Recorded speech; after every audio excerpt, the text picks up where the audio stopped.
Yes, it's just a really bad walkthrough. I can't do this video right now. Why am I like this? It holds a little piece of my heart. And has been since I was like 15. Hey, hello team. My name is Monique. Welcome back to the Cauldron. And it is time to wrap up what I read in March. This Bookwitch reviews on my channel, and I monthly play a game called TBR Tombola. I will leave links to the video list down below so that you can check them out if you would like to. But basically I picked 7 numbers from a tombola machine. Each of these numbers are then added a prompt, and I will then pick a book out from those prompts. This is to try and broaden my horizon and get me to read down my physical TBR. And so in March, I somehow read a whopping 16 books. You heard me right, 16 books. So this wrap up is gonna be long, so get a cup of coffee, sit down, relax, and listen to my melodic voice go on and on and on about books that I read last month. In total, I read around 6,137 words. Intense, I know, but I basically did nothing else because I was having a stress, and when I stress I like escapism, aka all of the books. So let's jump straight into the first book that I read in March. So in the very end of February and into March, I started and then finished The Waking Land by Callie, which was originally on my February TBR as a YA fantasy. This is a very sort of political intrigue intertwined with magic story. I ended up enjoying it, gave it 3 stars. I thought the ending fell a bit flat for me, and basically we are following a young woman who has grown up almost in sort of captivity at the household of a king who her father tried to rebel against. And then later on, the rebellion is still going on. The king is murdered and everyone believes that it is our main character who has done it. And her father wants to use her as sort of like a figurehead to prove to the rebellion that magic is on their side. I loved the magic aspects of this. However, I did not love the insta-love, and I thought that the ending was very rushed.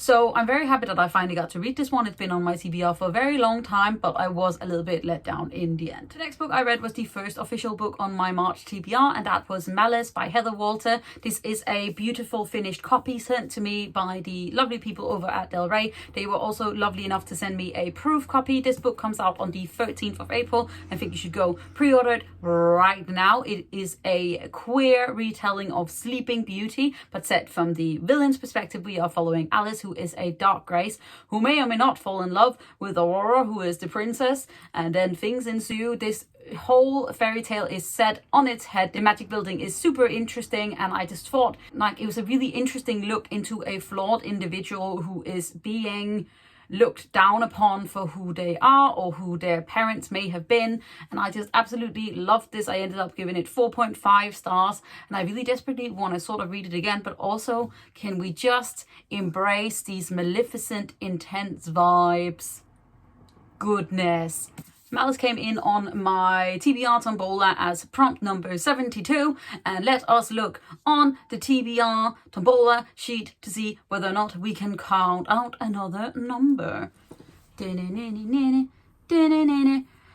No. So, no count off, but we did read it and it was wonderful, so yay. The next book I then read was actually a leftover from my January TBR, and that was Rage of Dragons by Evan Winters, which is a high adult fantasy set in a military inspired African culture, where we are following Tao, who basically suffers a traumatic loss in the beginning of the book and then sets out to set his revenge corrected. Don't think that's a sentence, Monique. Basically, he sets out to revenge those wrongs, and he does it really badly. He's basically this wooden-headed soldier who just gets beat up a lot, and somehow that works for me. There were so many great aspects of this book, also some bad ones that I am hoping will be corrected in the second book. For example, we do not have a whole lot of female characters in this book, and also the natives are referred to as savages, but I am hoping that that is sort of a like conscious choice because they are warring fractions, but we are hoping that this will be sort of even more expanded in this second book. That's at least what I'm hoping. But I ended up giving this 4 stars, and I'm really happy that I finally read it.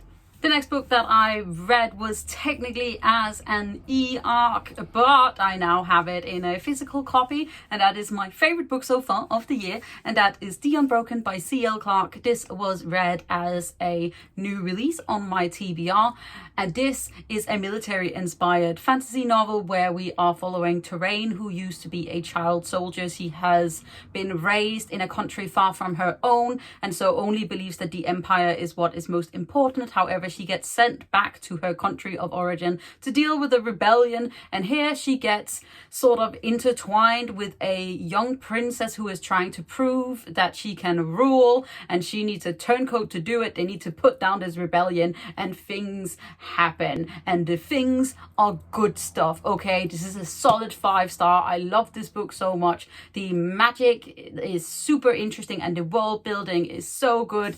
It is hardcore and heart-wrenching and just oh so magnificent, and just Terrain's arms are the love of my life. It's just so good. Please pick up this book. It's also the first book in a new series called The Magic of the Lost, and I literally will give an arm and a leg for the second book immediately. The Unbroken came onto my TBR as number 79, so let us see if it is on the little sheet.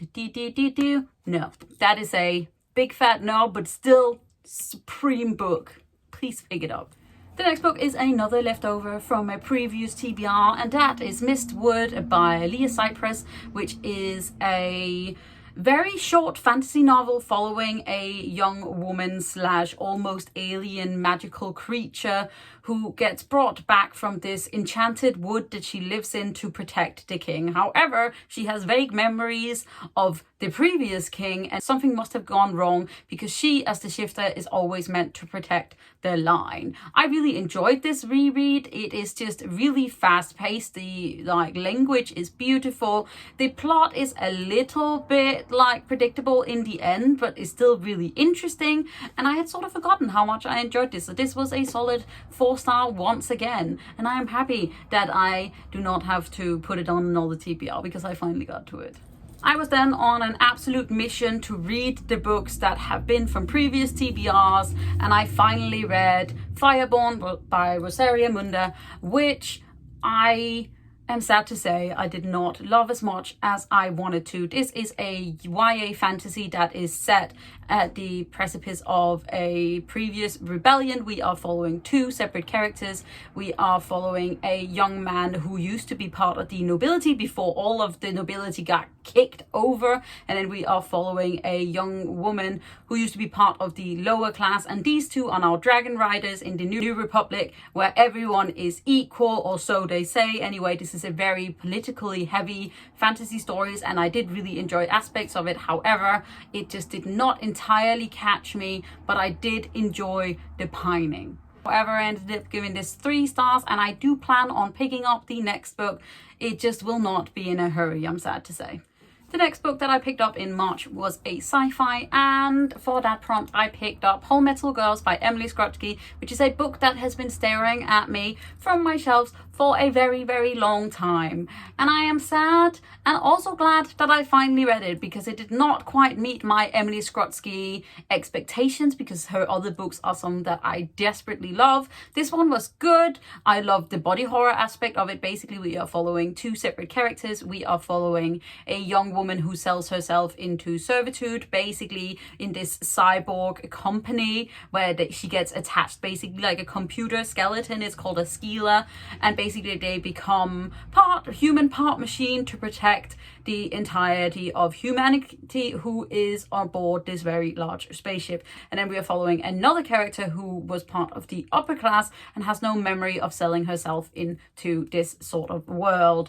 And stuff happens. I liked the body horror, I liked the robotics, I liked the ace rep that is in here. However, I was just not crazy about the overall plot, and I wasn't crazy about the pacing. So I gave this 3.5 stars, and then let's check if the number for this one is on the list. I came on as number 33, so let us check. Do we have a 30? We do have a 33. Let us cross it out. Dun, dun, dun. Dun, dun, dun, dun, dun, dun, dun, dun. Boing. That's one number down. many more to go. Next up, I decided to take part in the Becca's Bookathon, which was a 48-hour readathon where I read a whopping 3.5 books, and I started off that readathon by staying on my TBR. I know, surprise, and I read Raybearer by Jordan Ifueko, which owns my whole heart. Like, honestly, if I had not read the Unbroken, this would be my favorite book of the month. This is a solid 5-star. This is a young adult, new adult, African-inspired fantasy where we are following a young woman who was raised in isolation by her mother, who she calls the Lady, and she gets sent back into civilization again to become part of the Crown Prince's sort of entourage, who is basically like a family for the Crown Prince. However, her mother sends her away with one wish that she has to fulfill, which is to kill the Crown Prince when he loves her as much as she loves him. And basically this world, this magic, the pining, the just goodness, the language, everything is perfect. This was so good. I desperately recommend it to everyone. And just also this cover, just stunning, solid 5-star. Will think about it for possibly forever. And because Raybearer was on my TBR as number 41, let us check if we got another number on the thingy. Boop, boop, boop. No, we got 42, not 41. So I then continued my Bookathon and I read a short one. This is How the King of Elfhame Learned to Hate Stories by Holly Black, which is an illustrated edition by Verena Kai, whom I absolutely love. She also illustrated Iratsoe, which was one of my favorite books of last year. This is basically a companion novel to the Folk of the Air series, or as most people know it, the Cruel Prince series. And this is basically just a sweet little extra story that reminds me a lot of like regular fairy tales. And we follow Carden from the Cruel Prince series, and not as much Jude as I wanted, but it was still wonderful, and the illustrations in here are absolutely stunning. Let me find one. Look at this. Look at that little prince. And it also desperately makes me wanna do a reread. So I ended up giving this 4 stars. Next up, I decided to read another somewhat short book, and for that I read Remote Control by Nnedi Okorafor, which is a Afro-futuristic short story where we are following the adopted daughter of Death. Safunka basically is walking for a very specific purpose. However, the people around her believes that she is the adopted daughter of Death, as wherever she goes, people have a tendency to die. I liked parts of this. However, as much as I am trying to love short stories more, this one left me wishing for a sort of longer story, which is how I feel about a lot of short stories.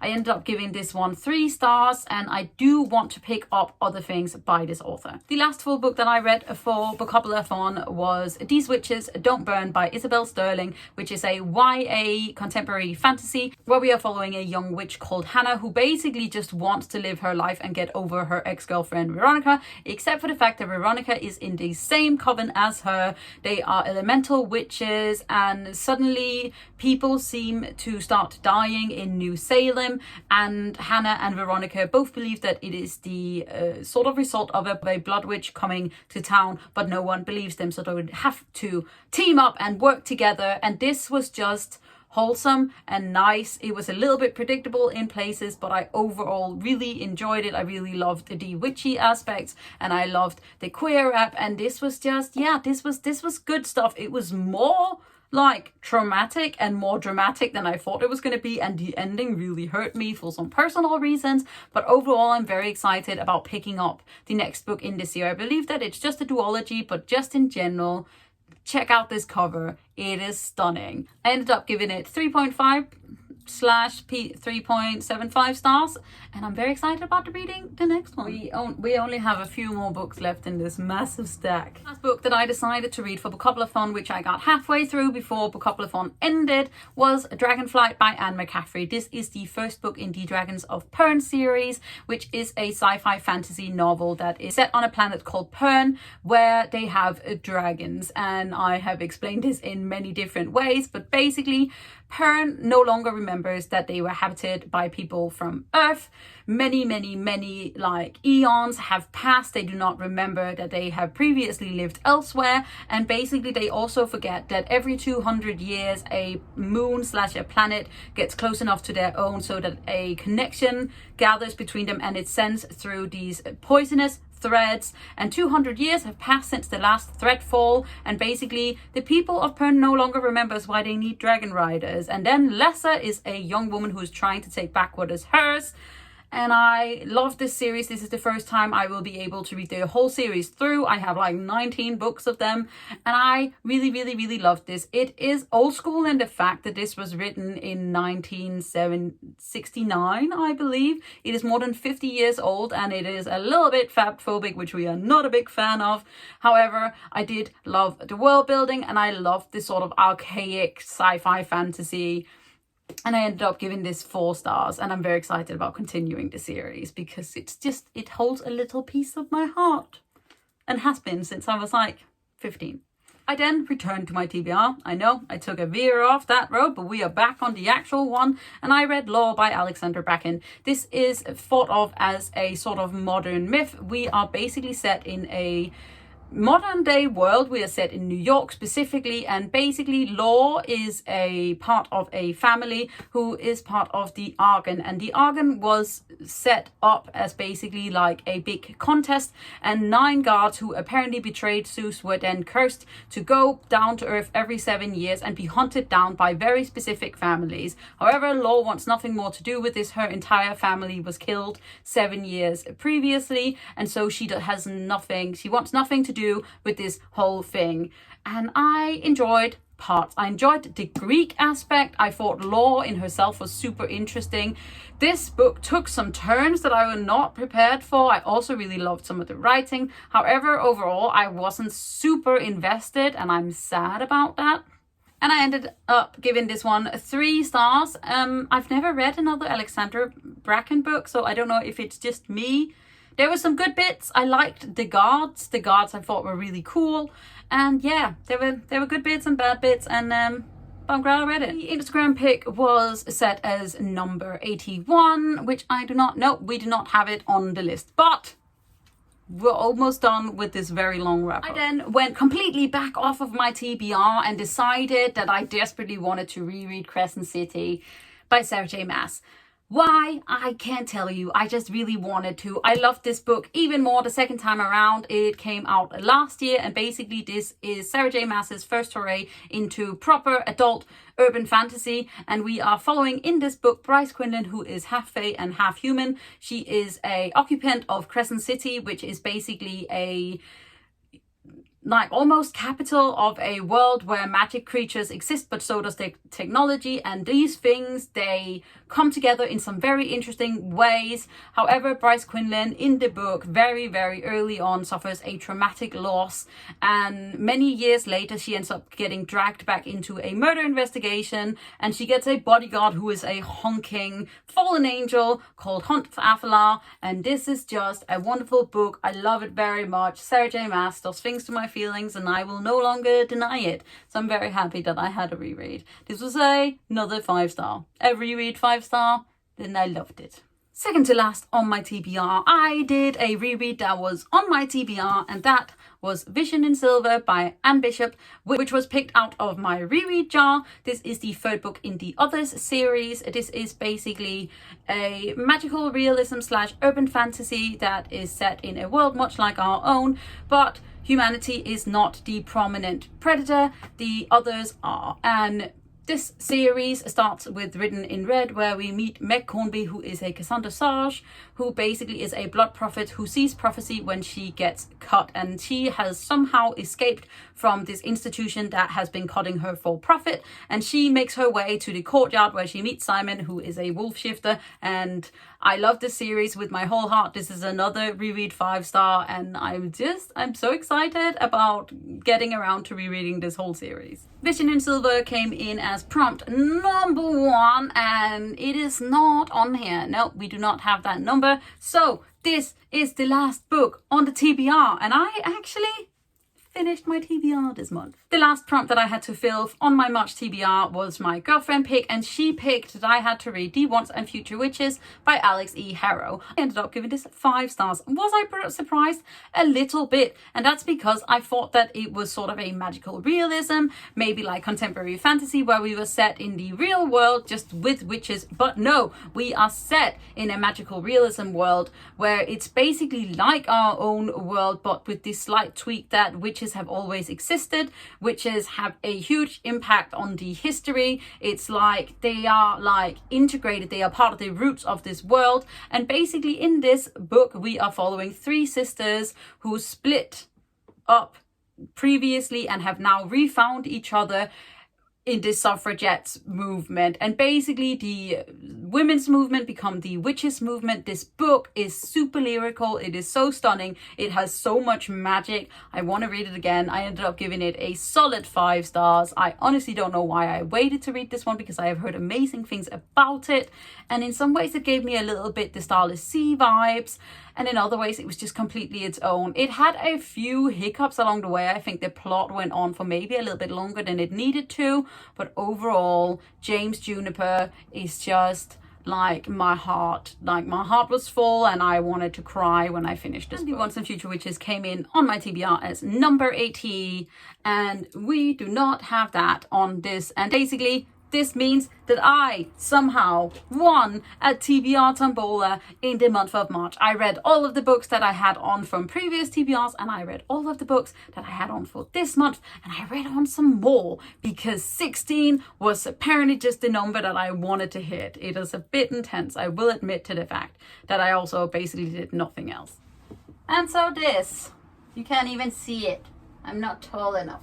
This was the books that I read in March. Guys, I can't even, it's as long as my torso. Can you see this? There it is. God, this is heavy. Basically, yeah, that is it. That is my very, very, very long March wrap up. I hope you guys enjoyed this. If you did, don't forget to hit that thumbs up button, hit subscribe button at the same time so you don't miss out on any other videos from me. You can also click the little bell which gives you a notification when I put up a new video, which I do regularly. I can't do any of my fancy normal arm waving stuff, so leave me a comment down below and let me know what you read in March, and then I'll see you guys very soon with another video. Bye. How will I put this down? Don't fall. Ugh.